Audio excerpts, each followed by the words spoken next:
Good afternoon, everyone. Welcome to this new webinar of Stand ICT project organized in cooperation with the Berlin Contemporary China Network. My name is Maria Giuffrida. I am from Trust IT, and today I'm representing Stand ICT project together with Knut Blind, that's the chair of the Standards Academy from Fraunhofer, also a partner of Stand ICT. This project is also supported by our other partners, DCU, Open Forum Europe, and Digital SME Alliance, and Australo. So you'll see in the webinar myself, Knut, and three other speakers that I will present later on. But before presenting them, let's wait a few seconds that more people join the event. We had over 190 registrants this morning for this event. So we're very happy with the, let's say, interest that's generated. And in a few seconds, we'll start because I see still that the number of participants is growing. This webinar is on geopolitics of ICT standardization, which is a key topic, and Knut will explain better than me later on, but just a thought to begin. Many people think that standardization is mostly or only a technical issue, and mostly it is, but it's also very much linked, influenced, and it's influencing many other factors such as, politics and the power of countries. And in this webinar, in this training, actually, we'll try to touch on as many as possible of these topics around also the cooperation and competition between countries for standardization, especially in technological domains, but not only. So moving on with the introduction to this webinar, let me just say also a few words about Stand ICT, the organizer of this training, for those who don't know. So Stand ICT, it's a project, it's a CSA, a coordination and support action funded by the European Commission. We are in the third edition of the project that started since 2018. And the core mission, let's say the core activity of this project is to fund, so provide money to experts in ICT standards to proceed with their standardization efforts and activities inside international and global SDOs, so standards development organizations. Over time, we have funded over 400 experts. And we have recently closed our third call for Stand ICT 2026. In the beginning of January, we've received over 100 applications, 115 to be precise, which is a huge number. And the next one, so if you're interested and you're working with standards and you want to get funded, the next call will open in a couple of weeks. We don't only do this, we also try to work and influence on European standardization strategies and priorities with the Forus Group, Forum of European Strategy on ICT Standards, that we are launching these days. We have a collection of over 2,400 standards in ICT domain that published on our observatory. We have a huge community of thousands of ICT standards experts and enthusiasts. And we also have, since last edition of the project, also a Standards Academy. And that's where we're focusing now today, because this event, of course, is organized by this Standards Academy, by Knut and the other guests that you will see. This event today will be followed up by a second, let's say, episode on geopolitics of ICT standardization later on. We have another webinar upcoming on standardization and open source later in March, 21st of March. But much earlier than that, we have another training this week already on the 1st of February. I will put the link in the chat very soon. This webinar is organized in cooperation with HS Booster, and it's about deciding when is the right time for including standardization in research processes and projects. So especially if you work in a research project, it's very helpful to attend this event. Before moving on to the content of the event, let me just explain to you today's agenda. So we have a 2-hour full webinar We'll have 3 introductory speeches, let's say, from each of our speakers. We'll start with Knut Blind from Fraunhofer and Technical University of Berlin, who will give an introduction into standardization in geopolitics with a focus on technological sovereignty. Then we'll have a speech on the power of standardization by Dirk Weiler from Nokia. Dirk is Nokia Head of Standards Policy. Then we'll have a use case on Open RAN by Heejin, professor of Yonsei University in Republic of Korea from the Graduate School of International Studies. And we will conclude the first part of the event with a speech on China's evolving role in international standardization by Daniel Fuchs from Berlin Contemporary China Network. Then we'll have a panel discussion with the same speakers to go deeper into the details of some of the topics they already mentioned in their presentation. And we'll have a Q&A. Of course, you see the Q&A at the very end of the agenda, for organizational reasons, but this doesn't mean you cannot ask questions. On the contrary, I warmly invite you to write in the chat whenever you want. Also now, if you want to say where you're from, why you're here, what's your interest, or if you have any comment, okay, or any questions also earlier during the event, feel free to use the chat or the Q&A box to write so that we make this training as much helpful and interactive as possible, although it's online. We'll close by 6, and last housekeeping rules. Be aware that this event is being recorded and the slides and all the materials will be made available on the Stand ICT website after the event. So in the next few days, we're launching a new section of the Standards Academy page, and it will include the outcomes of this training. As I said, feel free to use the Q&A or the chat whenever you want to ask your questions and comments. And also especially look at the chat because I will be putting some links and some interesting information in the chat during the event. So that's all for the introduction. And now I will leave the floor to Knut for the first presentation. Thank you, Knut. The floor is yours. Yeah, thank you, Maria, for kind of introducing us to this first webinar. I'm just looking. Now you see my slides? Yeah. Perfect. Yes. I'm really happy to kick this off. This interesting topic, geopolitics of ICT standardization. And I'm also very grateful to have the already kind of presented co-speakers and co-contributors. And the webinar was not really planned in advance, but since Professor Li is currently in China and Daniel and myself, we will meet on Friday first time in person. We thought we take the opportunity to kind of build around this paper by Professor Li, who will talk later about Owen, a little bit this more generic topic of the geopolitics of ICT standardization. My name is Knut Blind. I'm head of the Standards Academy of ICT now, but also chair of innovation economics at the Technical University of Berlin. I'm also chairman of innovation and research, the STAIR group at Senelec, just to give you a little bit of background, and being a, how you call it, standardization enthusiast, what Maria previously. Okay, what is my talk about? First, I introduced very briefly technological sovereignty. Why is that now really a very important aspect? What is the contribution of standards and standardization? Then I present some ideas, what has to be considered, and then I conclude with some propositions or policy recommendations. We might also then come back later in the panel discussions or in the Q&As. Yeah, let's start with the kind of background.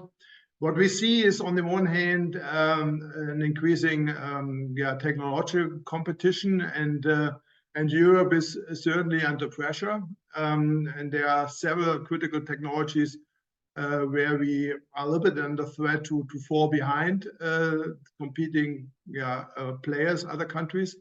And the other point is that, as Maria already said, both technology but also standardization is not really completely free of other aspects like systems and values of the EU and our countries in Europe. And this has been addressed on the one hand already in the European standardization strategy published 2 years ago, but also the Biden administration published last year a strategy paper on standardization and critical technology, which is also reflecting the global concern here. So far, we, and especially Germany, benefit a lot from global interconnectedness, competition, and also trade. But starting with Corona, but also now with the war in Ukraine, we also see the problems and vulnerabilities which these global interconnectedness also creates. And then there are some kind of reactions. We could try to become kind of protectionist country and EU, or we are a little bit more kind of intelligent how to shape our future kind of also global system, global trade system. And I'm an innovation kind of researcher from my background, and innovation contributes to competitiveness, but also transformation. But now with this current crisis, there are new concerns regarding security, defense, and also this already mentioned value discussion. And what we did some work on technological sovereignty, which is a very new term. What kind of basis can we use? What does it mean, and what are the consequences, and then what is the role of standardization? And this is our basic understanding and our definition, which can be found in the papers mentioned below, recently published in Research Policy. And what we understand with under technological sovereignty is the ability of a state or a federation of states, that means the EU, to develop technology it deems critical for its welfare, competitiveness, and the ability to act or source them from other economic areas without one-sided structural dependency. It's a dynamic concept because we have also to see that it's saved in the future. And it's much more than just striving for autarky. And there's technological sovereignty beyond its innovation sovereignty, and even beyond that is economic sovereignty in general. But we focus a little bit on technological sovereignty because here also the link to standardization is, I think, a little bit more obvious. What is the contribution? What is the role of standardization and standards within this concept? What it might be look a conceptual model like? And what are maybe the recommendations for policymakers to promote standardization as a safeguard of technological sovereignty? And what are also the challenges regarding this aim and this objective? So far, there is no established framework how to address standardization in this context. And we kind of use some work we did in previous times also on the very FP5 areas or times where we kind of identified standardization as a knowledge and technology transfer, but also what is this role for innovation in general. Then there's some work about standards influencing trade flows and therefore also technological sovereignty. And within the EU context, it's key because standardization is also linked to regulation, as we might also discuss later. And it has been especially more underlined within the recent European standardization strategy. And therefore, standardization is also shaping technological regulations, and therefore it's important to secure competitiveness and also the values of the EU. And what is the link then to standardization? First, we need research input, and here Horizon Europe makes this link, kind of shaping or allowing R&D projects to kind of transfer their insights into standardization. Also R&D output, scientific publications, but especially patents and standard essential patents are inputs for standards. We will hear later certainly more from our other speakers. Also software and especially open source is an issue, and therefore we will have another webinar on this topic. Trade flows are kind of shaped by standards, but also certifications and accreditations, especially for X and imports, they are very important. And finally, also public policies. Both regulation, as already mentioned, but also public procurement can be specified and linked to standards. R&D intents, and here some kind of propositions. That means countries which are very active in R&D, they can shape future trajectories, as we will see also later. However, standards can be a backup, because they are open, and therefore they can be used at the end by everybody. On the other hand, IPRs, especially patents, can influence the direction of standardization processes, but also the implementation of standards, as we will see later. Standards and standardization kind of committees are also maybe a platform to bring together different converging technologies, which is also an issue, and especially complex products like 5G, as we will hear later, where standards play a very important role. Standards can be also the base for startups, which is also good to increase the variety of suppliers. As already mentioned, can be linked to public procurement. Also, open source is a big topic, but I'm not going in this direction further. We will have a separate webinar on that. International standards are key because they can be help to kind of procure products on a global scale, which help to really make imports much more easier, and this is very relevant for technological sovereignty. And international standards are often complementary to national regulations, and therefore in heavily regulated sectors they play a very important role. And where government regulations then are less needed, international standards can provide an open innovation friendly framework, which is securing eventually countries' technological sovereignty. This is this. And overall, what's needed? Human resources are needed, more education. Therefore, we have a new project, EU project Edu for Standards. Also, the interfaces with research programs are running, and therefore this age booster project is very important to mention. Linked to open source is an issue. Also, the WTO principles are very important, which really promote or assure transparency and inclusiveness. Looking for bilateral, multilateral collaborations. Here also a new project has been kicked off, INSTA, which tries to do that with friendly states in specific areas. Patent pools might be an issue, and also to align the needs of startups with what SDOs are doing. Public procurement could be much better benefit from standards, and also infrastructures like GaiaX and others rely heavily on standards, and therefore this was just a kind of also kicking off maybe some ideas also for later in the discussions related to the comprehensive role of standards and standardization for securing technological sovereignty. But there are also challenges. Research and standards or the communities are quite diverse and not always aligned. Also, we have patents in standards, which might be also sometimes a barrier. Often within companies, product development and standardization kind of departments are not linked. Also, international standards are often used by using kind of small deviations to protect domestic industries. Therefore, even international standards can be trade barriers, also in the context of national regulations.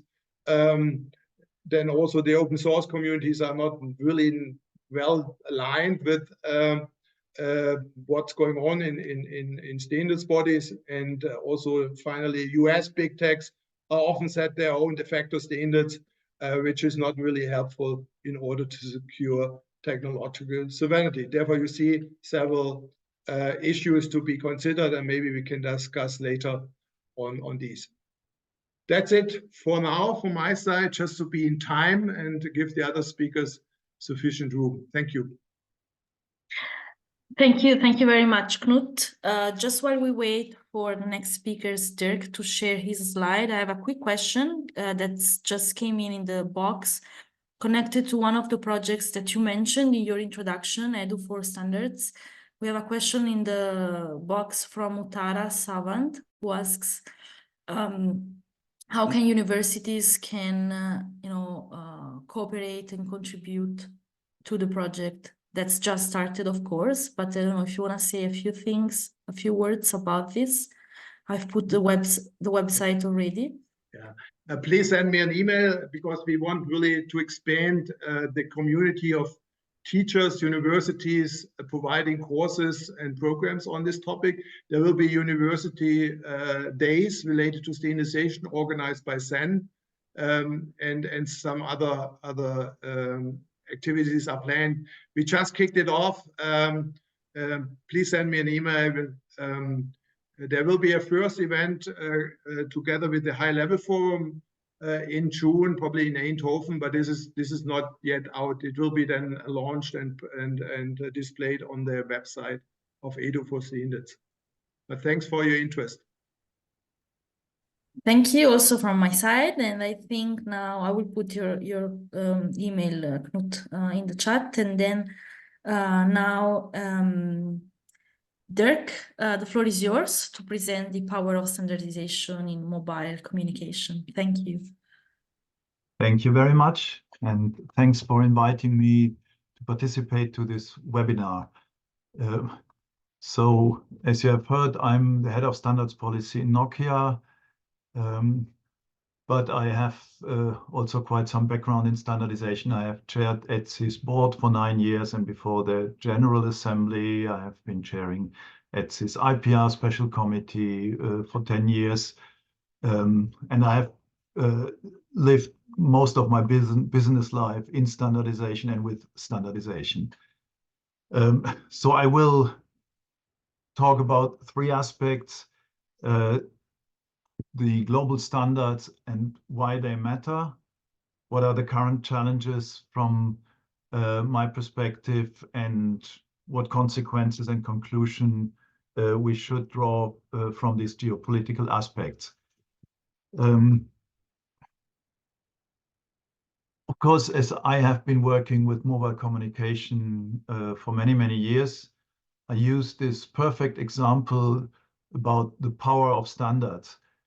When you look back to the 80s, mobile communication was a rich man's toy.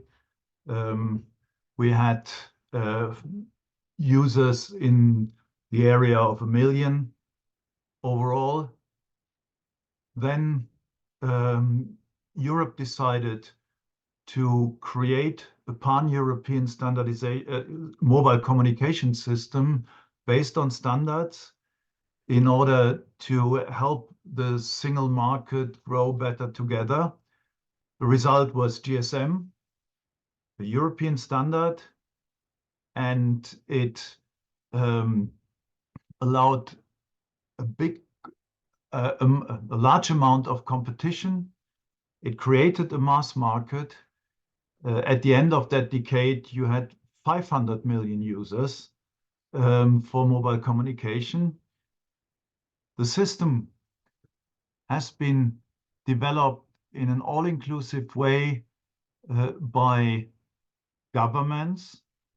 At that time, at the beginning, of course, it was mostly the telecommunication ministries, the state-owned monopoly operators who started that project, but also all the contributors, the manufacturers, research, and also the public societal representatives.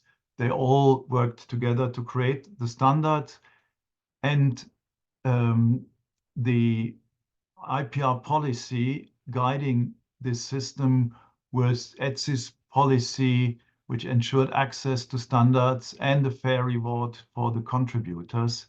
The system gained acceptance then outside of Europe because of its standardized nature. And so we were able to bring GSM to the US. And despite this was such a strange European system in the US, because of its quality and the standards based, which allowed a high competitive environment, it was accepted there. For the next phase, for 3G UMTS, we saw the interest in many places, in many parts of the world. So the next system in the 2000s was standardized already on a global basis in 3GPP. It was addressing mobile internet. It gained much more use cases, and it led at the end of that decade to nearly 5 billion users. So it was, and the basis and at the core of this was still the European organization, ETSI. It's the largest partner. It holds the secretariat of that project. But we still had a competing system. And moving then again to the next decade, in the 2010s, we saw the advent of 4G and LTE, still coming from 3GPP, and this was then the single global system in the whole world. Its use cases again enlarged. It was used for verticals, and now today in 2020 we talk about 5G. It's still the same organization, 3GPP, offering and developing these services. And today, if we look, Knut mentioned before the situation with the pandemic, and that showed also how critical this system today is. It is today critical infrastructure. And you can see that we moved from national to European to a global system, which gives this unprecedented economies of scales, ever increasing competition. It is working against lock-in. It is incorporating the leading edge ICT technologies, and it incorporates all relevant players. And you will hear afterwards the special use case of Open RAN. And I just need to say here that this is based, of course, on 3GPP, on 5G standards, and Open RAN so far doesn't challenge the global nature of the standardization. Here you see the 3GPP composition from various parts of the world, organizational partners, many market views coming in there, many individual members doing all the work. It's fully open and transparent. It adheres to the WTO technical barriers to trade principles for standardization. And of course, it continues the front IPR policy. And if we look now at the challenges from the geopolitical side, the geopolitical climate drives confrontation rather than the collaboration. So it's not helping the collaborative nature of global standards, because the current geopolitical climate brings governments to say, we need digital sovereignty, we need to protect our ethical values. And of course, as we want to make sure that standards fulfill our expectation, you hear arguments, we cannot allow undue influence from foreign players. And if you easily understand that if several countries argue in the very same way, then you end up in a big challenge for global standards, which encompasses participation from all sides. It is also, as Knut already mentioned, governments see standardization as a strategic tool. And I just mentioned here a few elements, the China standards 2035 from 2018 and the China Action Plan from 2022 in the same year as the European Union published its standardization strategy. And last year, the US provided the first, the US government, first national standards strategy. You also see the politicization of standardization, which addresses the role of governments in standardization. And the way how industry-driven standards are functioning normally is that it's open, it follows the principles of collaboration, equality, diversity, fairness, inclusiveness, and openness. And such a dominance-oriented top-down approach from some governments is clearly against these principles. It's concerning when you see governments forcing their industries in a coordinated approach in international standards bodies. But it's also a challenge if you see government actions against standards which are against their values. And we often hear the examples of a new internet proposed by Chinese actors, or also the use of facial recognition. And this again are elements which are not helping global standards. If I look from a European perspective on the global standardization system, then you can see Europe has set the rules for ISO and IEC, and these rules have served Europe very well for decades. What we see is that China today still in these organizations play by these rules, but they use much more power in terms of financial support, in terms of participants, than Europe. And these rules, we believe, are correct. So Europe needs to address this challenge. And it would be short-sighted to say, oh no, now those rules are no longer in our favor, so we abandon them. I think that would not be the right way to go. Another challenge is that from all we see and hear, that the European Commission sees themselves responsible for standardization and the content of standards, rather than for the use of the standards in support of regulation, where there is the high degree of freedom, of course, to say, I'm willing to use these standards in support of regulation or not. And you saw the actions that there were imposed changes on the governance of the European standards organizations.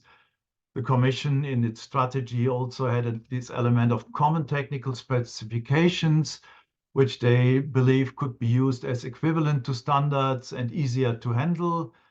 It is also challenging to focus on European standards, and the value of global standards often, for me, seems not be very good understood. And also these elements that they want to exclude influence of non-EU headquartered companies in some situations. What I also experienced is that there is a limited dialogue with the industry stakeholders from the Commission. And another aspect here is the European Commission's draft regulation on standards essential patents. Knut has mentioned also earlier the topic, and we are not discussing this in any detail here, but it is still challenging because it lacks a basis. It's not fact-based. impact assessment showing the need. It is a risk for Europe because we are so far in this area still very strong. And it risks, of course, by the fragmentation of the licensing situation for standards essential patent, and therefore also fosters fragmentation. So what I see, what should happen is that we need to emphasize the value of global standards for the economy and society, and simply go for European instead of global standards is against European interest and the EU ambitions also. We should work together to protect global standards from the political pressure, acknowledge the voluntary industry-led nature of standardization, and of course, we can support and strengthen stakeholders to actively participate in standard setting, something Stand ICT is constantly doing, but that needs to come from all sides.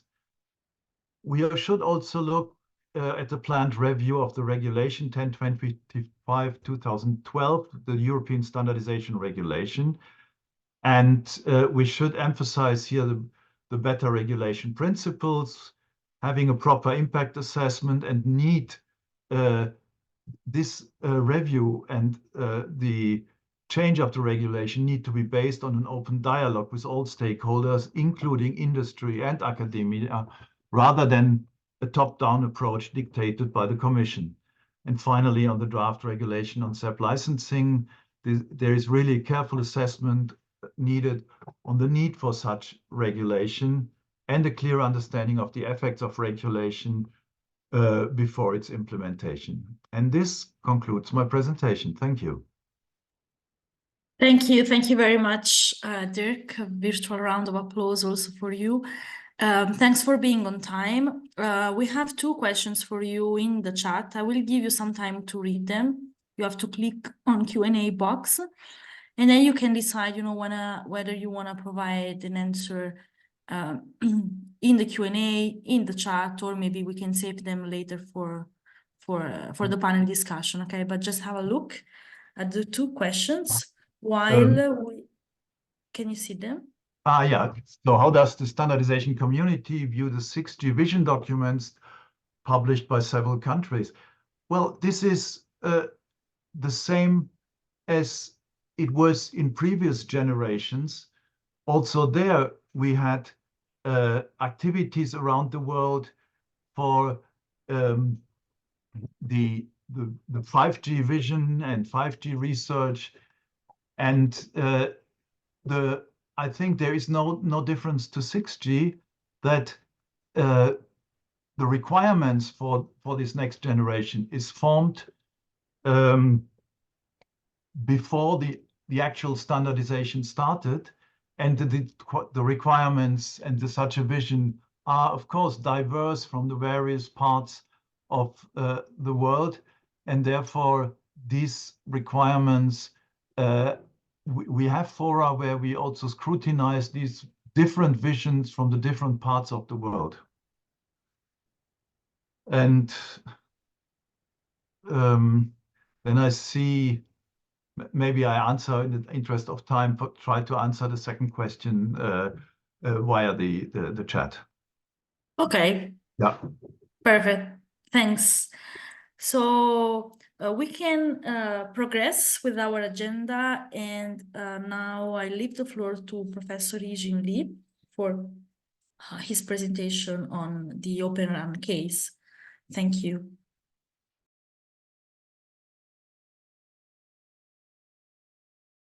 You're muted, Heejin. Please unmute.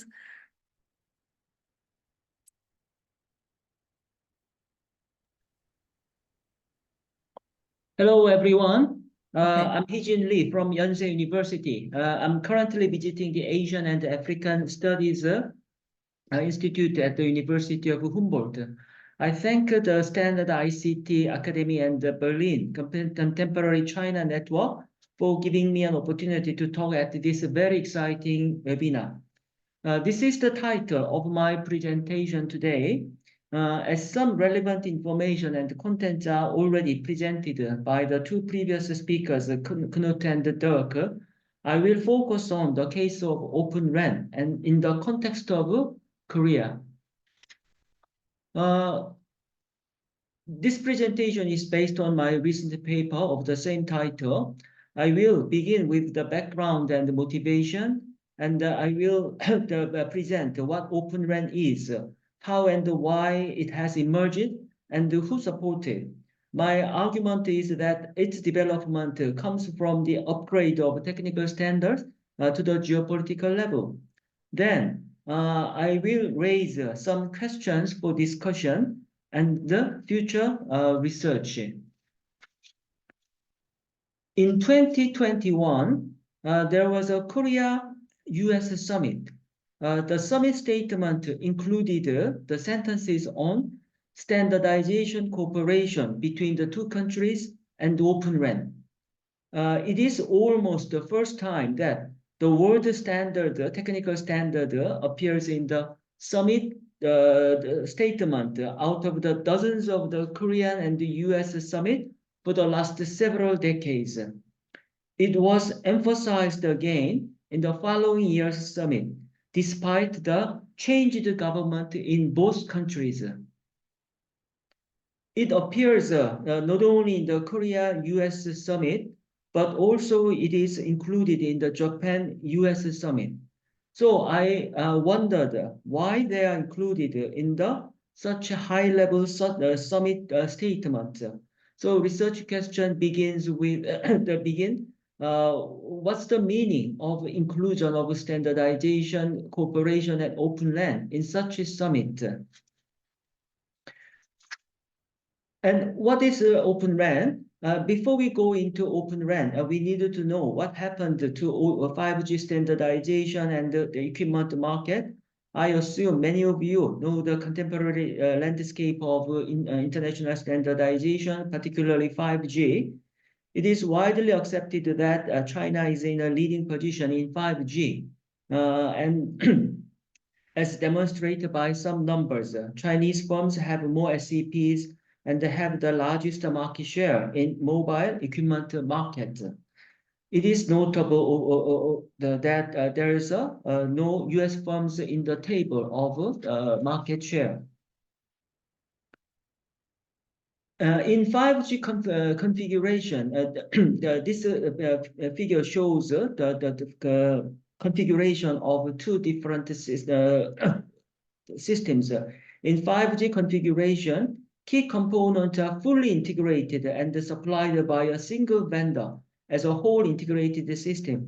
So the market is subordinated by only a few vendors, as we have seen in the previous page.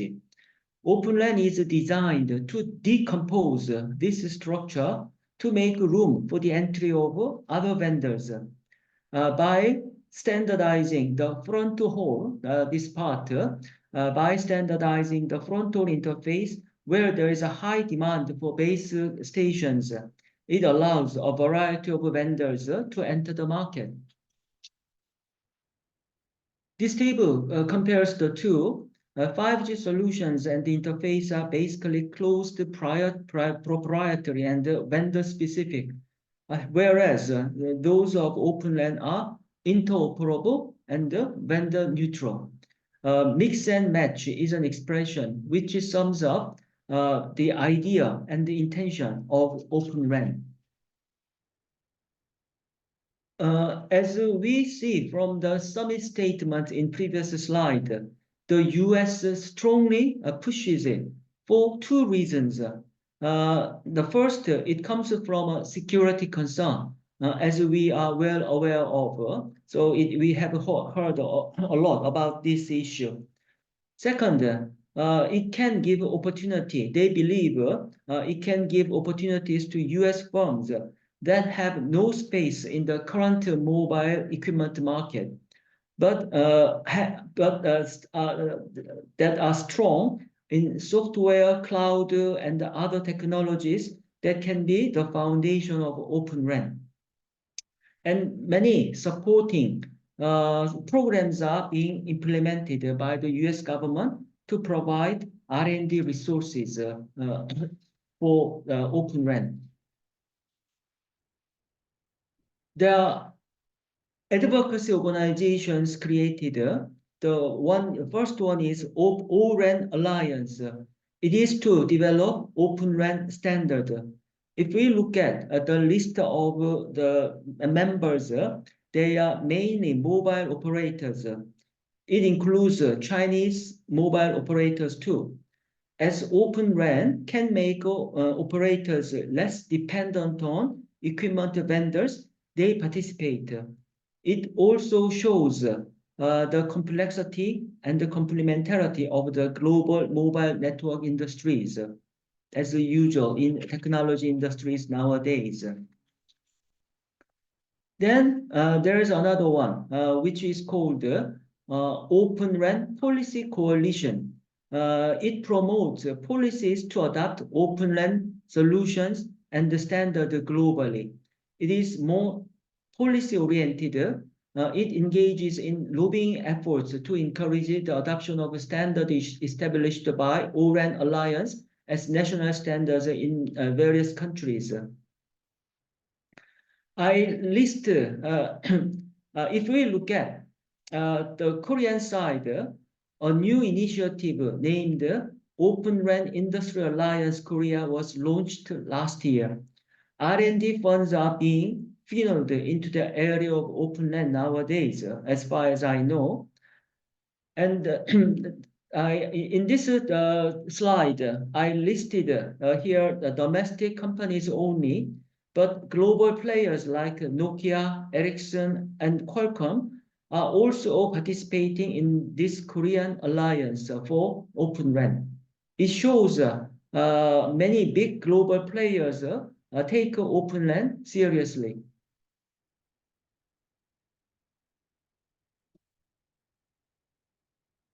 Then I move on to the standard upgrade to the geopolitics. As we have seen, Open RAN is initiated by a geopolitical motivation in the context of the US-China technology rivalry. The issue of technology standard, in particular that of critical and emerging technologies, becomes the strategic and the geopolitical theme. It culminates in the announcement of US government national standard strategy for critical and emerging technologies, which was announced last year.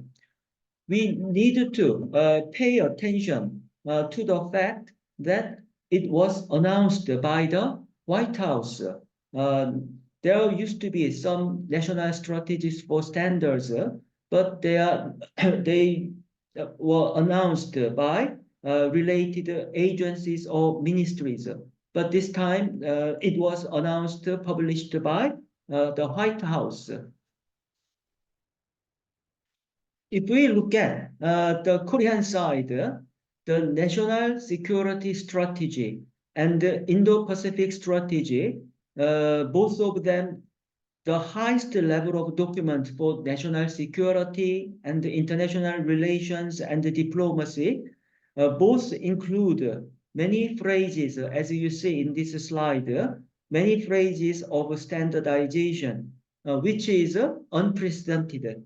In previous document, there is no occurrences of standardization. I think they can be found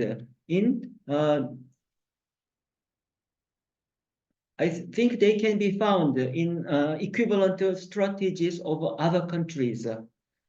Another example from the global context is Quad. As we all know, Quad is a security dialogue among US, India, Australia, and Japan. They also announced its principles on the critical and emerging technology standard. So as I have indicated a couple of times only, technical standard used to be the domain of engineering and the industry businesses mainly. But nowadays, they, particularly those of digital and critical and emerging technologies, have become a geopolitical and strategic theme. They are even securitized. So they now they are discussed at the strategic and the geopolitical level, and they are standards are often mentioned along with economic security, which we often hear nowadays in the media or in the policy the document.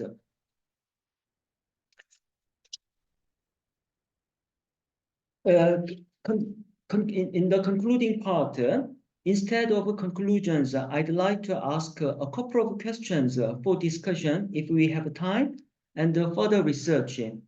First, the prospect of Open RAN. Although Open RAN is strongly pushed, there's still a question whether and when it can reach a meaningful level of market adoption in the market. Some were negative at the beginning, but it is changing among some communities of experts, according to my observation. So we have yet to see what will happen in Open RAN. And secondly, given the examples of 5G and the ensuing Open RAN, what will happen and is happening in the standardization and the rule settings of critical and emerging technologies? What needs to be done from the point of countries like Korea and Germany? That is the question I'd like to discuss if possible. And third, techno-nationalism is in standardization is observed not only in China, but also in the US.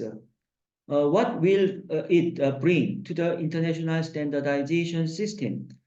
Some mention the possibility of bifurcation as indicated by a term like splinternet. Here again, what needs to be done if it is not desirable?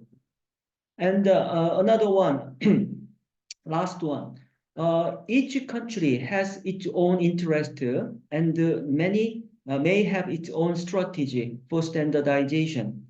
What should countries like Germany and Korea do in the turbulence of technology rivalry between the two powers? Can we be simply categorized as like-minded countries? So that is something we need to think about.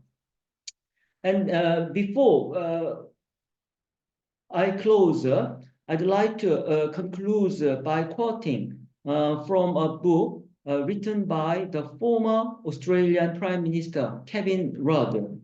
According to him, Xi Jinping's worldview consists of 10 concentric circles of interest. The farthest outer circle is changing the global rule-based order, of which a key component is determining the global technology standard of the future.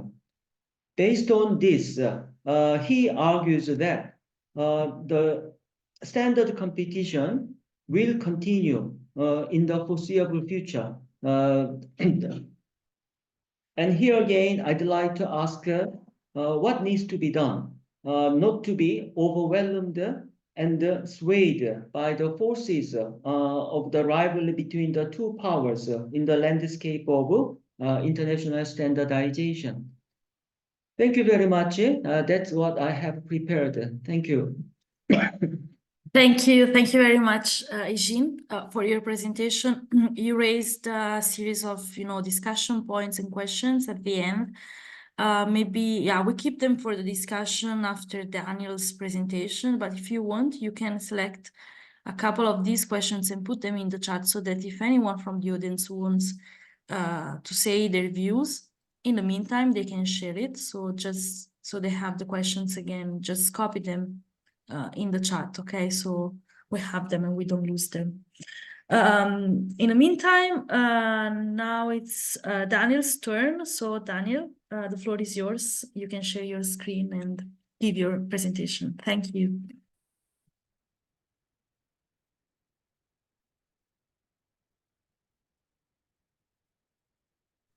Can you hear me? Yes, we can. Yes. Thank you very much at the beginning from my side as well to the organizers, specifically to Stand ICT, Knut, Maria, for all the work that you've put into this. And also thank you to my co-panelists. I'm today speaking to you as a political scientist and a China specialist working at Humboldt University of Berlin at the Institute for Asian and African Studies, where we have been conducting research on specifically China's role in standardization for the past several years as well. Professor Lee, who has just spoken to you, and I'm very happy to say that, is currently in Berlin actually, because he's a Mercator Fellow of a 3 years research project funded by the German Research Foundation that we are conducting together with him on standardization strategies by Chinese and Korean stakeholders in the realm of digital technologies. And the second hat that I'm having on today is to be a representative of the Berlin Contemporary China Network, the co-organizer of today's webinar. Maria thankfully already shared the link to our website. I welcome every one of you to have a look at our website. We are a network that aims to link and connect research-based China expertise that is available in Berlin on contemporary China, and we are also organizing on a regular basis events for a more broader audience, and you'll find the related information on our website. Okay, that's enough for the general introduction. Just 2 words on recent publications, because these are 2 books that were have just been published. Unfortunately for this particular audience here, these books are in German. I'm afraid only German speakers would be able to read them. The book on your right on the new international economic order also contains a chapter on China's role in international standardization. It's an open access publication on the website of the Transcript Publishing House. So maybe some of you want to have a look at that. My presentation has 2 main parts. We have in almost all presentations already heard about China, and I think when we talk about the geopolitics of ICT standardization, obviously, the big elephant in the room is China or our Chinese stakeholders. Some have made that more explicit and some more implicit in their remarks. And as a China specialist, my focus today is specifically on this role of China. And in the first section of my presentation, I'm just gonna broadly contextualize China's rise from a rule taker to a rule maker in international standardization. And in the second section of my presentation, I would like to share with you a couple of insights from our research on reactions to China's rise by relevant stakeholders in Europe and the United States. If you think about China's rise in standardization, China's rising standards power, I think it is always useful to put that a little bit more in a broader perspective. And we have heard from Dirk Weiler the specific case of Etsy, and maybe we disagree with that, but I think it's important to put it out there and to start from the observation that if we talk about China as a rising standards power, we have to agree on the fact that historically it is stakeholders from the global north who have and still have an outsized influence in international standardization. If we look at the key leadership positions who have an impact on which standard proposals are talked about, submitted, discussed, and in what form, such as the technical committees, the secretariats, and so forth, then we can see that most leadership positions in international SDOs are still held by, or in the majority held by, global north countries. And this is interesting from the perspective that there's a certain clash between aspiration and reality. You see the ISO brochure there, Friendship Among Equals, and the ISO and the IC both, highlight the principles of openness and inclusivity. And they have also, that has to be mentioned, tried to overcome what is called in the literature the so-called standardization gap. So as most of you will know, the ISO, for instance, has done or has been involved in several different initiatives, such as the establishment of the Developing Country Task Force and others, in order to promote the participation and the capability of countries and stakeholders from the global south. However, many researchers would argue that the reality, if we look at the reality, it is still a rather unequal relationship between global north and global south countries. Some researchers even go so far as to call global SDOs, such as the ISO and the ISC, exclusive clubs. Stepan Wood, for instance, in 2012 argued, and I have put the quote here, powerful economic interests based in the advanced industrial economies use international standardization to consolidate and enhance global advantage and to regulate the terms on which countries and their firms are inserted in the global economy. And just as an illustration, I've put on the slide a map of participant countries, so participants and observing countries in the Committee on Robotics that is led by the Swedish Institutes for Standards. And again, just an example, if we look at that, I think the global north, global south divide is still relatively clear to see on such a map. And in fact, I would argue that the reason, or one of the reasons why we talk so much about a politicization and a geopoliticization of standardization in the current moment, is that China is one of the very few countries who has actually managed to become a rule maker in global standardization, to develop from a rule taker to a rule maker. I would argue, but we can discuss this later, that the only other country that has managed that to a certain degree in the past 50 years has actually been South Korea. But other than that, such major shifts have not occurred in most recent decades. So if we look at China's transition from rule taker to rule maker from sort of this in this context, then we can sort of clearly see that China has taken the view that standardization, technical standards are key in order to develop innovation policy, key in order to transform also the Chinese economic development model to climb up value chains globally. In 2015, the central government specifically and explicitly set the goal of becoming a so-called world standards power, a 世界标准强国. And this focus from rule taker to rule maker is closely linked to industrial policy. So this means standardization is seen, or engagement in standardization is seen as part of strategic efforts to capture first mover advantages in high-tech sectors. It has become clear that with the release of the Made in China 2025 and Internet Plus policies, an substantial increase of state funding for research on tech standards could be observed.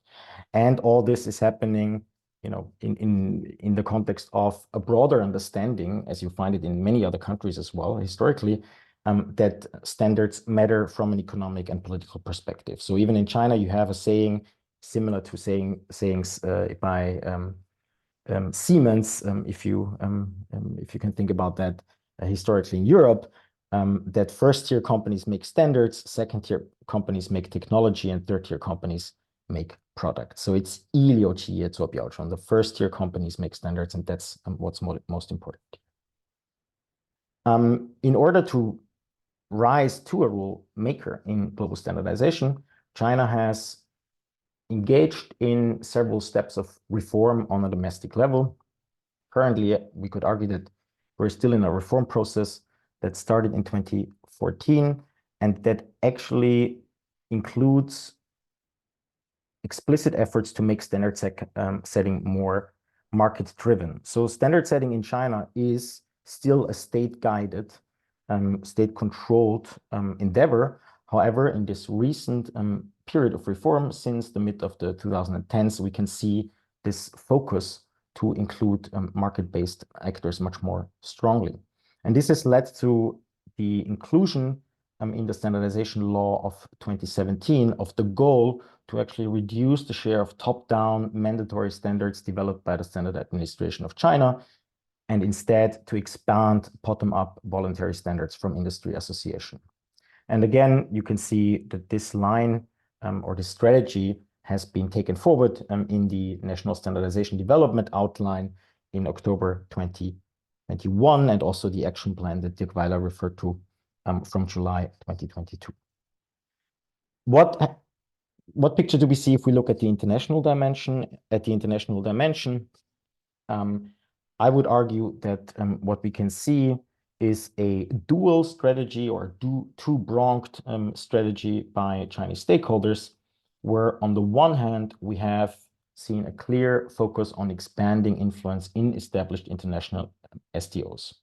So the goal is to increase the participation in, for instance, ISO, TCs, and SCs, to place, as I've already mentioned, Chinese officials in key leadership positions, to provide state subsidies and quantitative benchmarks for the submission of standards proposal in international STOs, and to put the focus and also related funding increasingly on the area of what Professor Li has referred to as critical and emerging technologies. And as a result of that, China has achieved this increase of power within international STOs. As you can see, for instance, when you look at who holds TC secretariats in the ISO and IEC in January 2024. But this is only one part of China's strategy. The other part of China's strategy internationally is, or are, attempts to promote Chinese national standards in the global south through de facto standardization, in fact. A strategy that can also be grasped under the slogan 中国标准走出去. And here a key role is played by the Belt and Road Initiative, the BRI.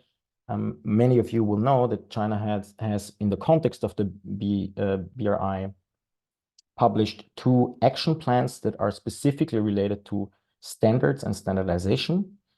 In 2015 and 2017, China has engaged in dozens of bilateral cooperation agreements, as well as in multilateral initiatives.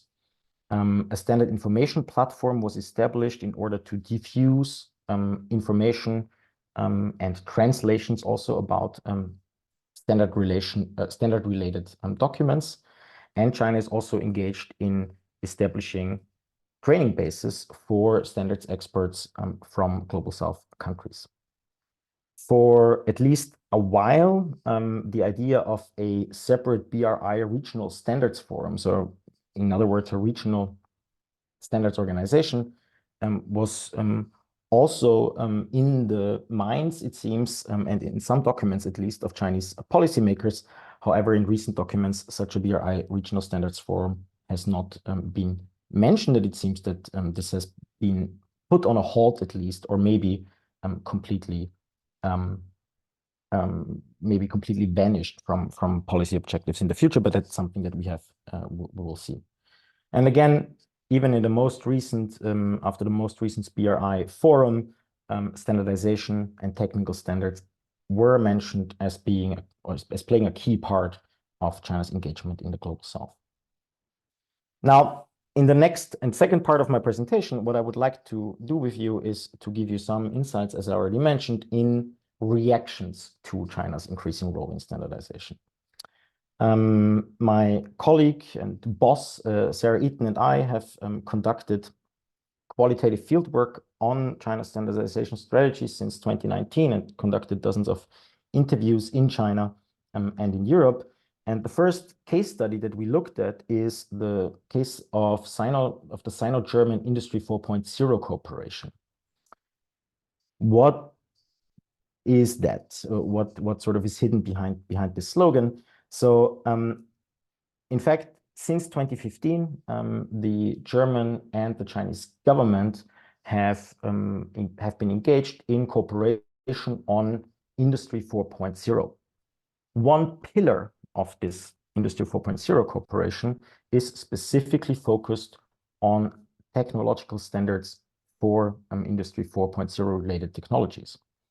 And this standards related cooperation is based on the sub-working group Industry 4.0 Intelligent Manufacturing of the Sino-German Standardization Cooperation Committee.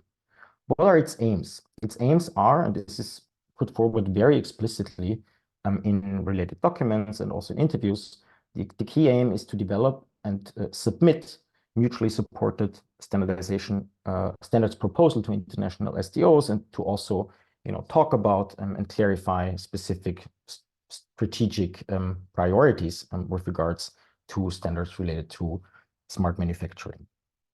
The actual work is conducted in specific technical expert groups on topics such as IT security, AI, and predictive maintenance. Of course, the cooperation between Germany and China is not the only cooperation that German standardizers are engaged in. And if you look at the global level, you find dozens of bilateral standardization cooperations. However, it has, and this is why we continue to do research on it, this particular cooperation has been highlighted as specifically successful. As one German standardization expert noted towards us in an interview, he argued, compared to all other international cooperations, it is the most successful, and it is already quite transparent when measured against the usual standards and Chinese conditions. They, i.e. the Chinese participants, have definitely started to put concepts on the table that they would not otherwise share in order to get the opinion of the German experts. So we were asking, what are the motives actually on both sides for engaging in this cooperation, specifically at a time, as we've already heard today, where geopolitical rivalry is intensifying, and we have sort of a debate about techno-nationalist ambitions in various parts of the world.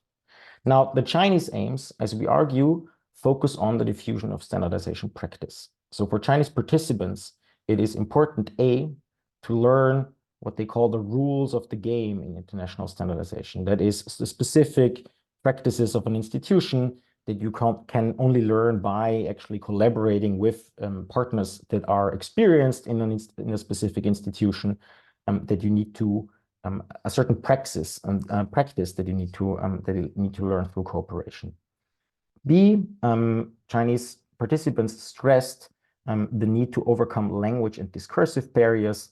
That is not only related to English as sort of the lingua franca in international organizations, but also to specific concepts that are used on the German side with regards to specific technologies.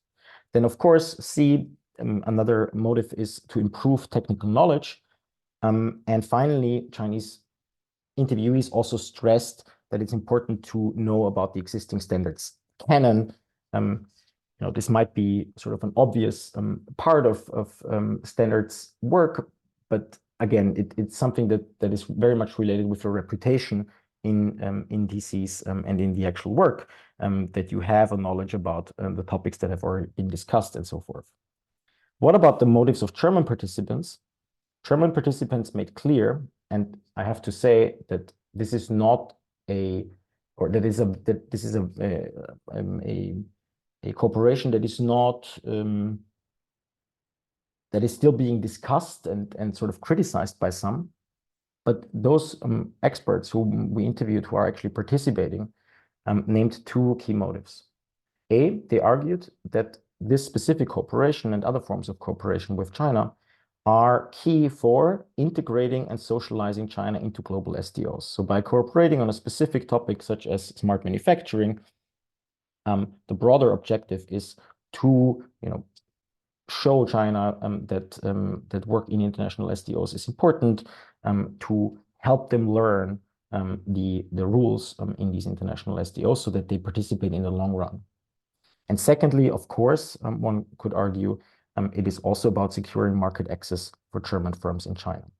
I'm not going to read you out the quotes. You can also read our paper on that issue.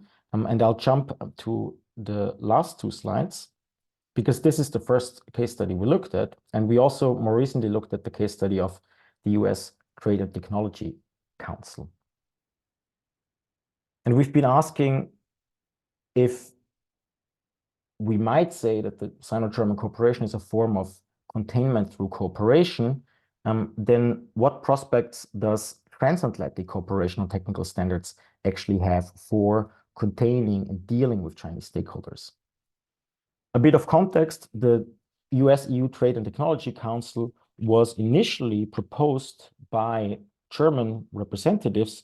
However, as close observers argue by now, the TTC has become part of, I quote here one of our interviewees, part of a redesigned geo-economic containment strategy for China. So the TTC is a transnational alliance that is very much about China, even though the initial statement didn't mention China that much at all. The goal is to talk about and cooperate on topics that are less conflictive, where some degree of agreement is to be expected, in contrast to the failed TTIP initiative. And so 10 working groups have been established, and the first working group is specifically on technology standards. What are the results so far?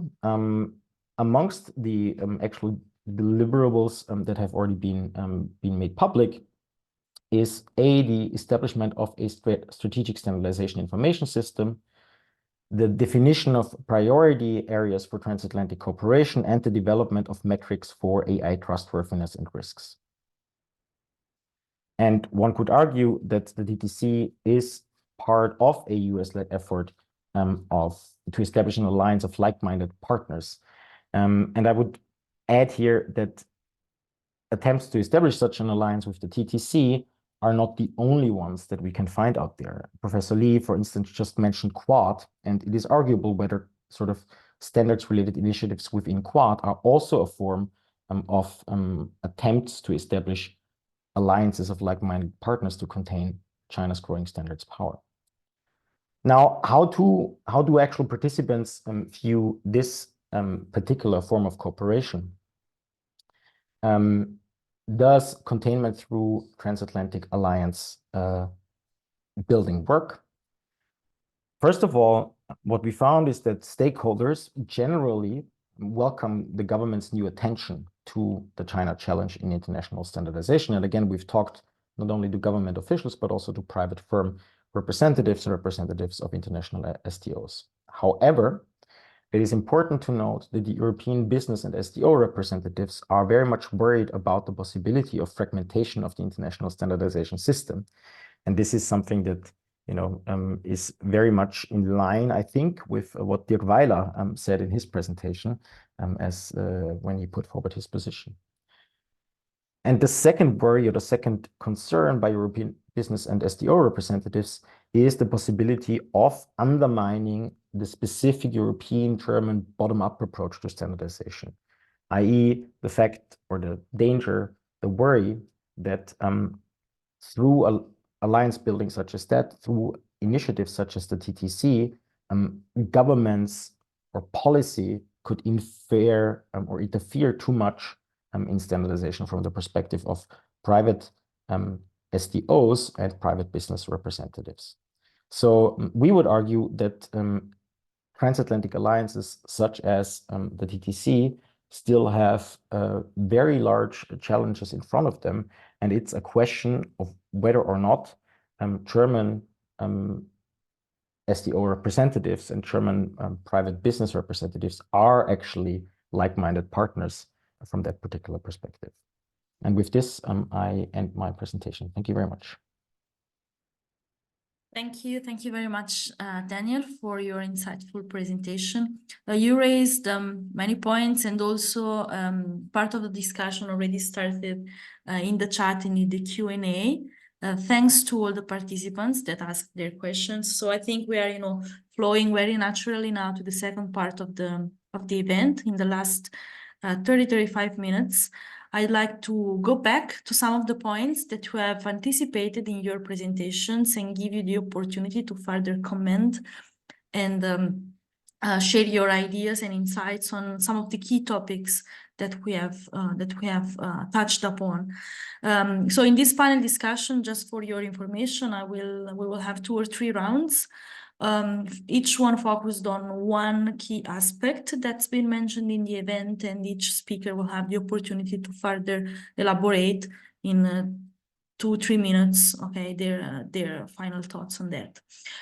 For the first round, since it's been mentioned a lot also in the chat and in the Q&A, I'd like to go back to the topic of politicization of standardization, so the role of governments, governance, politics, and also the balance between industry and other policy representatives or other stakeholders, how all these combination of forces influences standardization. You have already mentioned, but if you have any final comment on this, that's the time to do it.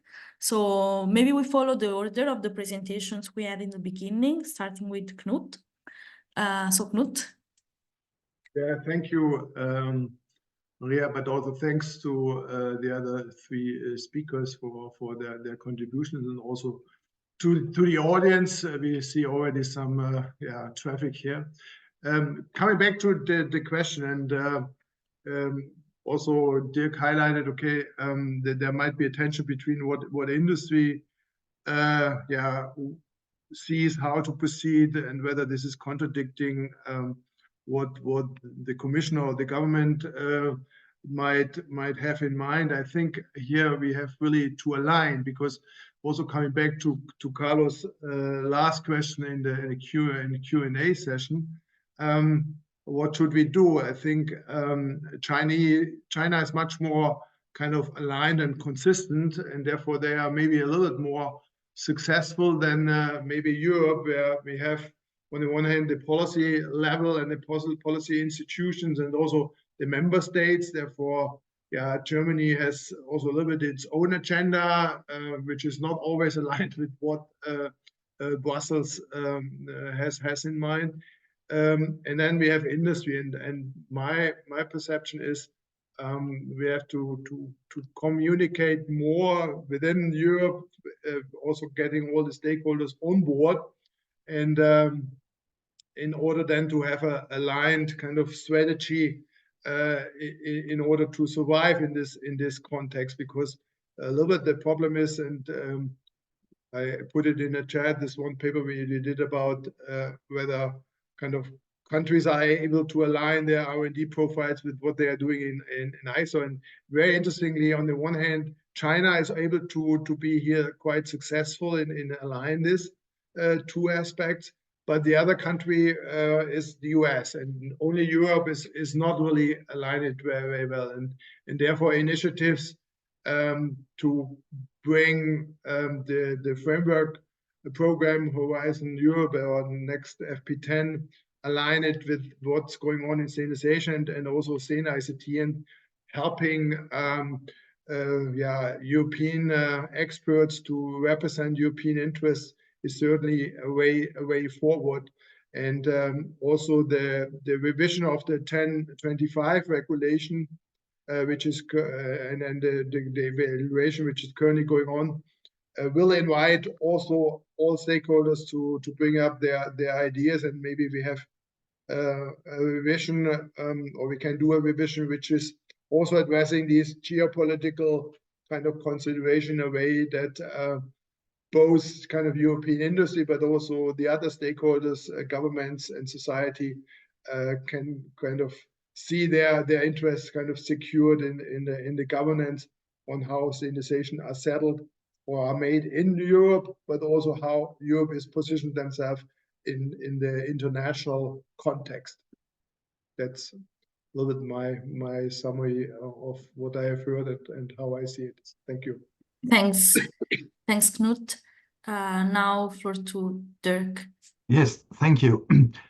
So let's be controversial. I think this is what helps the discussion and shape the discussion.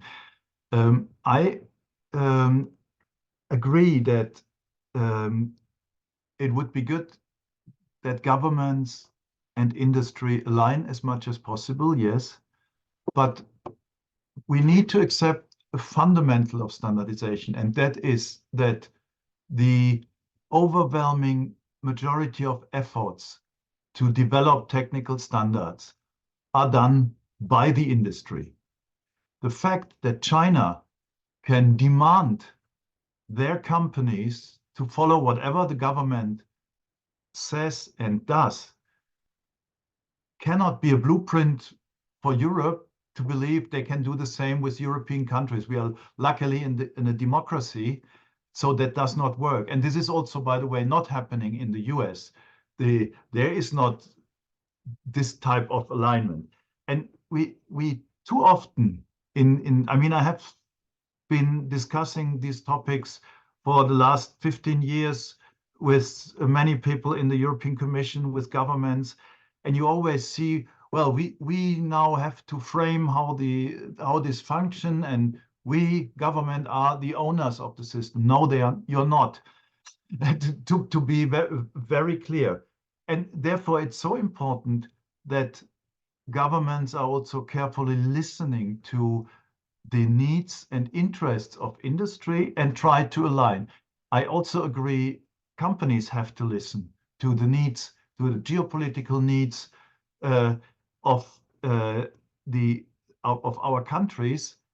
But as long as it continues like it is currently in the current political climate, or not political is still the wrong term, in the climate, how people in the European Commission think that they decide, they tell the industry what to do, and then this will happen.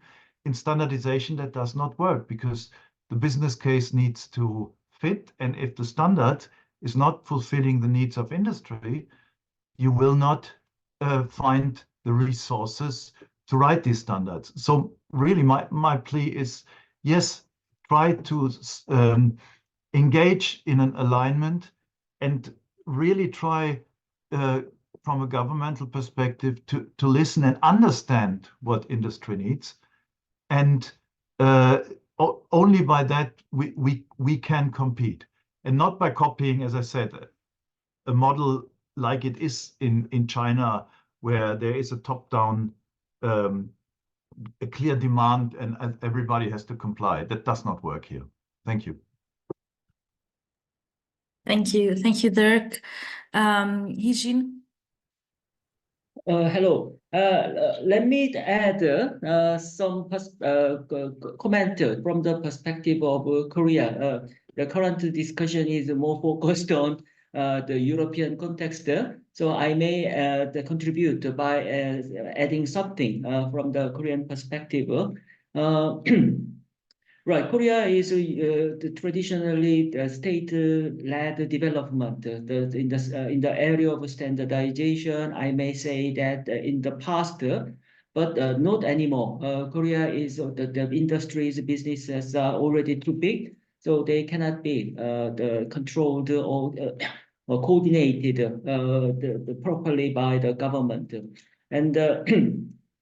And having said that, as I demonstrated in my presentation, recently the government has said many about the standardization in that high level of the strategic document. But what I found is much is said, little to be done. They have a vision that we have to do, but in fact, when it comes to some actions, as far as I know, there is a little concrete plans or actions to be planned. So why is it? I think one of the reasons is they have intention to contribute to do a lot, but there's a little at the implementation level, as I had said, because standardization is the less developed field for policy and the policy implementation compared to other areas. To my knowledge, there is a little discourses, little disciplines for policy development and its implementation. I think that's one of the area, one of the reasons we need to work together. That's it at the moment. Thanks, Heejin, for providing also the example of Korea. And now we close the first round with Daniel. Yeah, thanks for this question and the interesting perspectives. I think I will keep with Dirk's suggestion of being controversial, and I'm also going to put some controversial thoughts out there. So first of all, obviously, again, I'm speaking as a researcher and not as a policy advisor or as a private business representative, right? So I'm putting out sort of findings in research and perspectives, I think, that we have to consider without condoning all of those perspectives. I think sort of in general, we should not forget that sort of standards and standardization has always been politicized from the very beginning. If we like it or not, it has been used. Standards have been used in trade policy since the inception of standards. You'll find related documents by national standards organizations since the beginning of the last century. So sort of a certain sort of political use of standards was always there. And as a political scientist, I would argue that even though standards are first and foremost developed by private industries, they do have a political impact, right? So they are political in a sense, and therefore sort of the object of political debates, of course, right? So we talk about values that are inscribed in standards. It means it also is a political discussion. That's just from the outset. In terms of what Dirk Weiler said with regards to sort of the perspective of especially private businesses in Europe to avoid a fragmentation and to avoid a top-down position, that's exactly what we found in our research. And what we tried to sort of convey with our research results is that these results make a clear case for looking more closely where actually interests align and interests differ with regards to what we usually call sort of stakeholders in the West or in the global North, right? So I would argue that sort of different state stakeholders and different private business stakeholders in different countries might have very different interests, and just looking at it from China against the rest is not very helpful to understand either what China is doing nor what reactions to that could be developed. And the final point, and I think this is the only point where I'm controversial, is again, as a researcher, I completely understand the perspective of private businesses that a top-down approach should be avoided, and that the strength sort of European innovation policy with regards to standards, a bottom-up approach should be kept alive and should be strengthened instead. I think one argument that goes kind of slightly against this is because of the crucial role of standards. Standards are a matter of public interest. And the question is, who does have a say on the actual development of standards?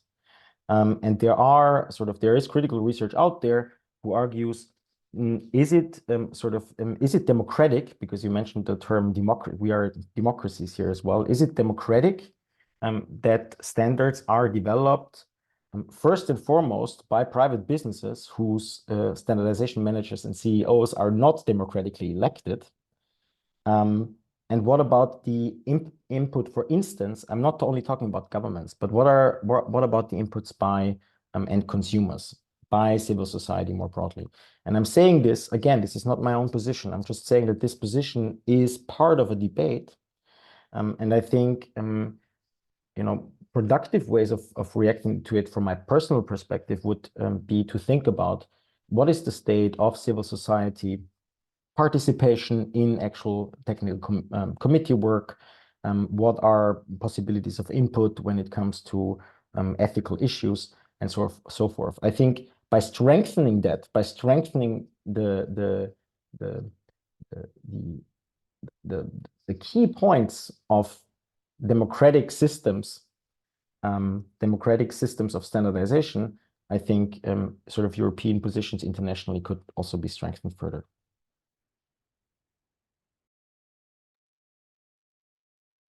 Thank you, Daniel, for your insights. Also, thanks to other speakers that are in parallel typing replies to the questions we have in the Q&A box. I'm happy to see many comments and questions still coming. There's one comment here in the chat that gives me the input for the second round, because they ask, what about standardization efforts in other areas? In the chat, there's the example of Sub-Saharan Africa region, but we can extend to any other countries that maybe we have not mentioned yet. And my question for you all would be, if you can, tell us your perspective, first of all, if you have any examples of cooperation between countries that we could bring, as best practices, and also to link with the point in the chat, what could other countries, that are not now in a leading position in terms of standardization do in this context to play a role? And maybe we follow the same order as before. So starting with Knut on this. Yeah, as mentioned before by Professor Lee, for example, and also Dirk, so far only Korea and China were really successfully entering the international global standard setting system. Most of the other countries are standards takers. However, this is going to change probably in the future, because some countries like Indonesia is strongly growing, also quite active in standardization, not as at the level of Korea or China. But here we might see some changes in the future, and in particular because we are a little bit in contact with India. In the past, India didn't have a very strategic approach to intellectual property rights, but now they have released a patent strategy, and the patent office is becoming much more active. And I expect that this might be the next big player showing up, also maybe in standardization, because the Indian patent office is now moving up to under the top 10 of the patent offices. And here, maybe in a few years, if they follow the strategic approach of China, we will see them also to enter the scene. Most of the other countries, I don't know about Brazil. There's certainly potential, and they have been also quite active at the ISO level, but due to also economic problems in the last few years, they were not able to really exploit their potential. And for, I think, Europe, it might be interesting to consider also which of these catching up countries might be partners to establish maybe liaisons and collaborations at a very early kind of stage, in order to maybe also strengthen power or strengthen forces in order to promote common interests and values. Thank you. Thank you, Knut. Dirk? Yes, thank you. Well, this question, which was also put in the Q&A, the related one, how does standardization community or industry support network requirements in the sub-Sahara African region? So how can standardization seriously take on board the interests of those who are more the standards taker than the standards maker? And I think, and again, I speak now from a 3GPP perspective and mobile communication perspective, where we see that, of course, developing countries often have specific diverging requirements to those of the high industrialized nations, which are more building the core of the standards makers. And we can see that several requirements are coming by the industrial participants who want to sell and help also their products in those regions, that they realize that there are other requirements. Then what Knut already mentioned is India. India is, in the meantime, also has raised and has become much more powerful in 3GPP. And they also have put on the table requirements for rural areas, which were not in that form coming from Europe or US or South Korea. And so there is an interest by those who develop the standards and want to sell the products based on these standards to be attentive to such requirements. I'm not saying this is perfect and all is fine. There might be then different priorities, as there is there are too many requirements at the same time for a given 3GPP release. But we can see over time that a number of requirements from these regions have made its way into these international standards and now serve their needs. And last point, also there is what we could see, that even the classical GSM system has already created business opportunities in such developing countries where nobody has thought about that in the developed world, that suddenly in very rural areas you could base your business on the fact that you are now connected to the world, that you can create business cases in really very rural part of the countries by simply using this technology. And that's just another example how this can work. Thank you. Thank you, Dirk. Now let's go to Heejin. Yeah, let me respond to this question in two different two ways. First of all, for the standards leading countries like Korea and Germany, and the second part will be the global south. So in the turbulent age of the standard and technology rivalry and the standardization competition between the two powers, as I have said, there is a very limited space for a single country to maneuver and make changes, to my observation. So the standard leading countries like Germany and other countries need to take action together, not to be overwhelmed and swayed by the forces of the current the fiercing or turbulence, the turbulent competition between the two powers. So we needed to cooperate to find a way to seek after our own interest and realize it. So, for example, bilateral or even minilateral dialogues or cooperation need to be created if possible. And then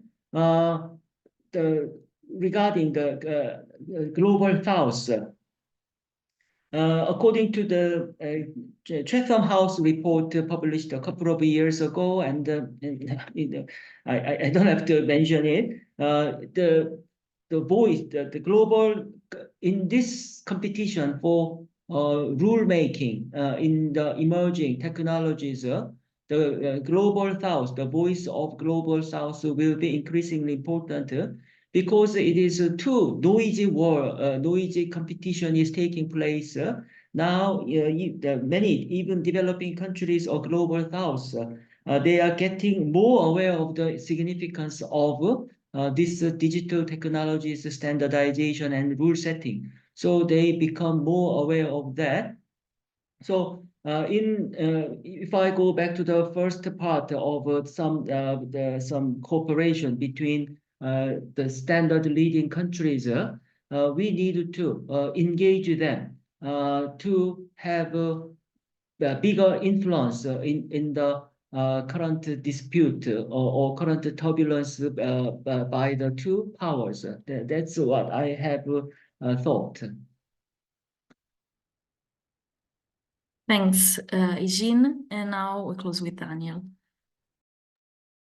Yeah, I will keep myself short on this question because on the particular question of cooperation, I think I've given already several examples, and most specifically with regards to bilateral cooperation attempts, the Sino-German Industry 4.0 cooperation. I think that this can be regarded, at least from the perspective of participants, as a successful form of cooperation.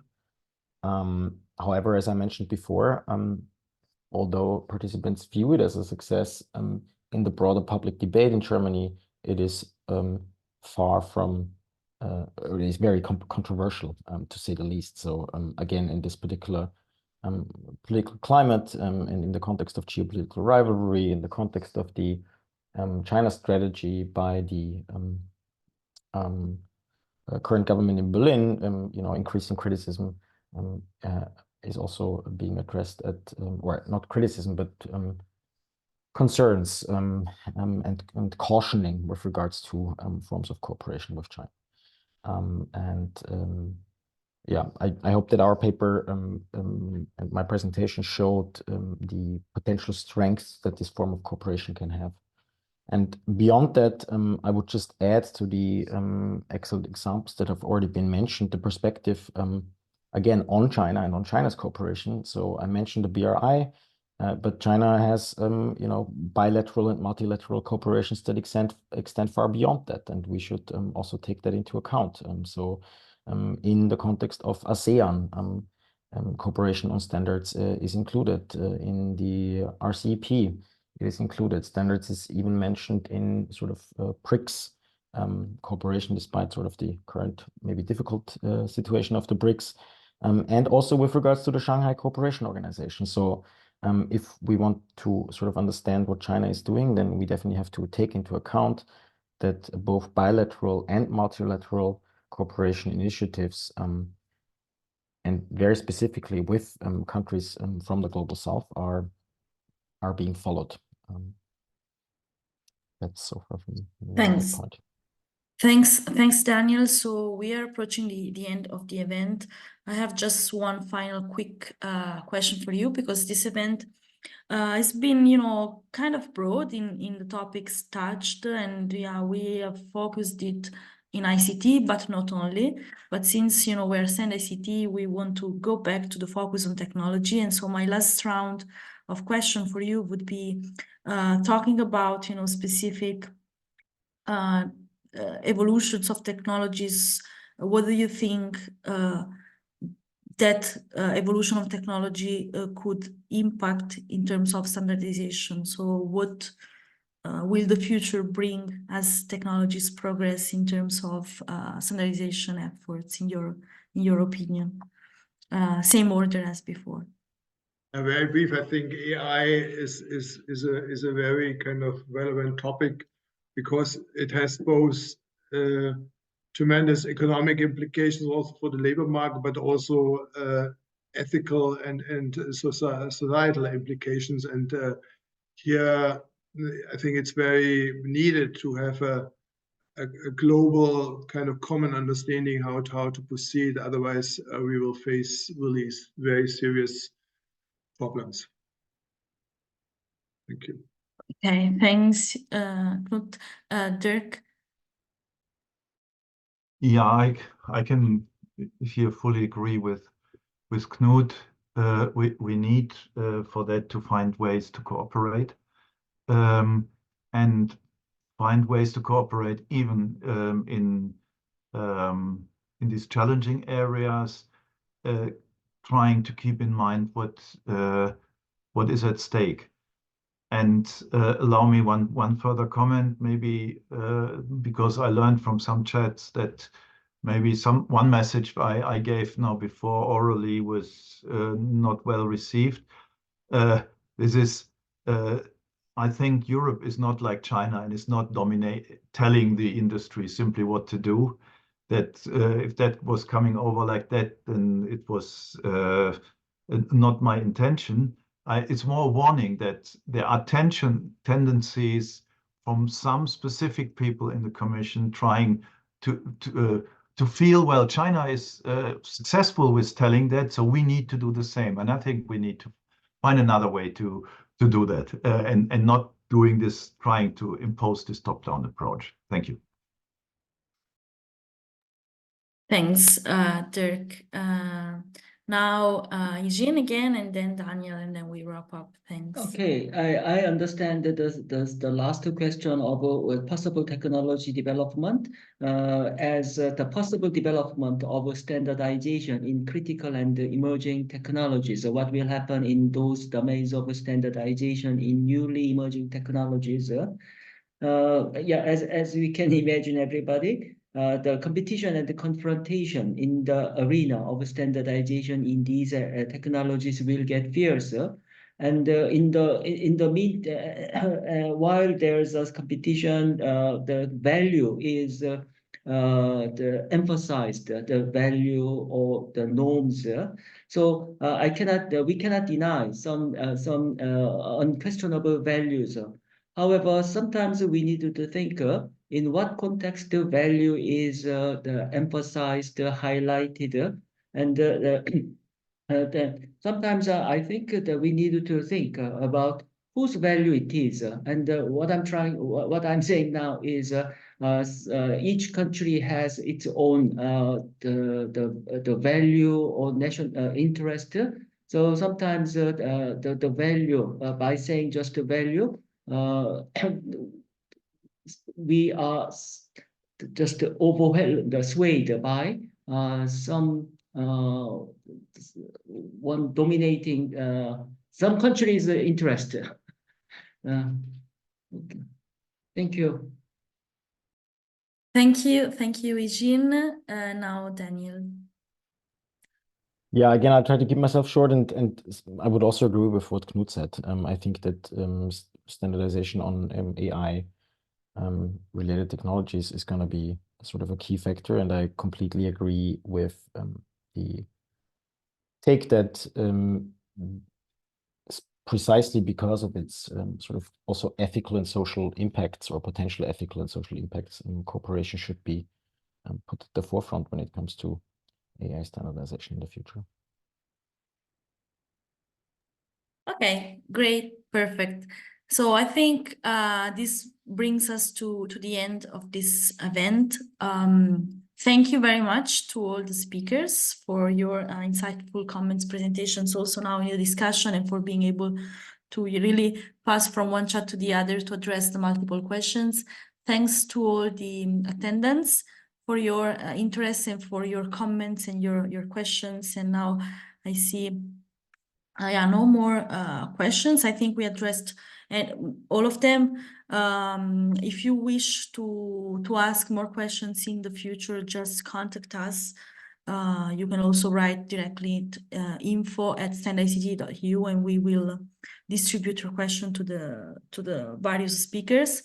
Carlos has one final comment in the chat. I take that it is important to support you experts from industry, academy, society to engage with international global standardization.